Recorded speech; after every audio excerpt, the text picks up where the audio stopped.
وەڵام و مامەڵەی دەسەڵات لەگەڵ خۆپیشاندەران لە ساڵی 2011 بۆ 2016 گۆڕانکاری زۆری بەسەرداتوە و ئێستا نەپەیامی خۆپیشاندانەکان وەک خۆی دەگات و نەدەسەڵاتیش بەدەم داواکاری خۆپیشاندەرانەوە دەچێت. 5 ساڵ لەمەوبەر و لە هەفتەی شوباتدا کاتێک بەشێک لە هاوڵاتیانی سلێمانی و دەوروبەری خۆپیشاندانیان ئەنجامدا هەرزوو بارزانی هاتە دەنگ و چەند جارێک پەیامی ئاراستەی خۆپیشاندەران کرد. لەو خۆپیشاندانانەدا لە کاتێکدا داواکاری سەرەکی هاوڵاتیانی خۆپیشاندەر خۆی لە هەڵوەشاندنەوەی حکوومەتی هەرێم و ئەنجامدانی چاکسازی لە سەر جەمجومگەکانی حکومڕانی دەبینیەوە.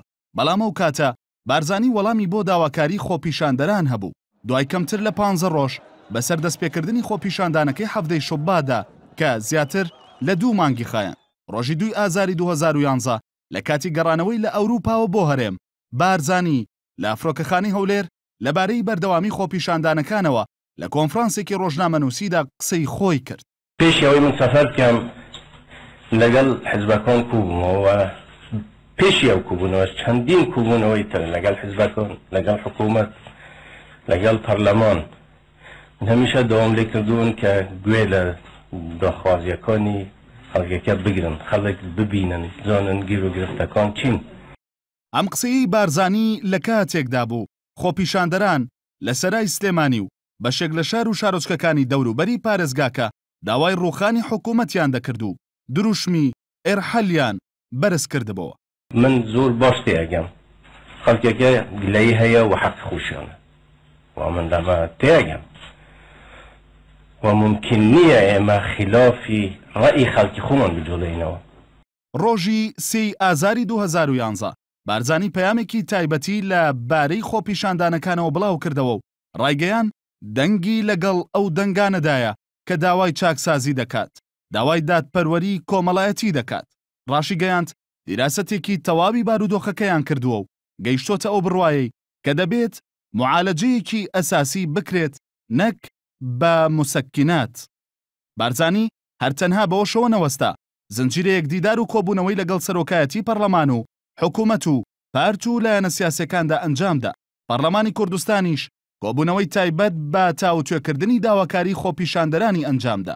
هەریەکە لە پارتی و یەکێتیش بەجیا هەوڵی هێورکردنەوەی تووڕەیی شەقام و ڕەواندنەوەی نیگەرانەکانی خەڵک بوون. بەڵام ئێستا نزیکەی 2 مانگە بەشێک لە مامۆستایان لە پارێزگاکانی سلێمانی و هەڵەبجە و ئیدارەکانی گەرمیان و ڕاپەڕین جیاواز لە خۆپیشاندانەکانی هەفتەی شوبات تەنها بۆ داواکردنی موچەکانیان و دژی بەردەوامی سیستەمی پاشەکەوت بایکۆتی هۆڵەکانی خوێندنیان کردووە و ساڵێکی خوێندنی خوێندکارانیش لە بەردەم مەترسی فەوتاندایە. بەڵام بارزانی نەکپەیامی ئاراستە نەکردوون بەڵکو بێمنەتانە پێیان دەڵێت هەڵپەڕن چی دەکەن بیکەن. تشتە بنویسن هەڵپەڕن خەبەرات بێژن هەجێ بۆ خودکیان بکەن حقیقەت نەمە گول هەنگوویە نەچ حسابێکیش بوو هەنگوو تێتە کرد. کەواتە لە ماوەی ئەم 5 ساڵەدا ئەو جیاوازیە چییە لە پەیامی خۆپیشاندانەکان و وەڵامی بەرپرسان بۆ خۆپیشاندەران دروست بووە. بۆچی پەیامی خۆپیشاندانەکان کاریگەریان نییە و بەرپرسانیش بێباکن. یەکێک لە هۆکارەکانی نەگەیشتنی دەنگی ناڕەزایەتی و داواکاری وەرگرتنەوەی مافی خۆپیشاندەران بە گوێی بارزانی پەکخستنی پەرلەمانە. هاوکات ناکۆکیە ناوخۆیەکانی یەکێتیش وەکێزێکی کاریگەری نێو حکوومەت و غیابی تاڵەبانی و توانە سیاسیەکەی بۆ چارەسەرکردنی کێشەکان بە هۆکارێکی تری بێباکی و بێدەنگی بارزانی دادەنرێت. بارودۆخی ئێستای بزوتنەوەی گۆڕان یەکێکە لە هۆکارەکان وەک هەندێک لە چاودێران دەڵێن.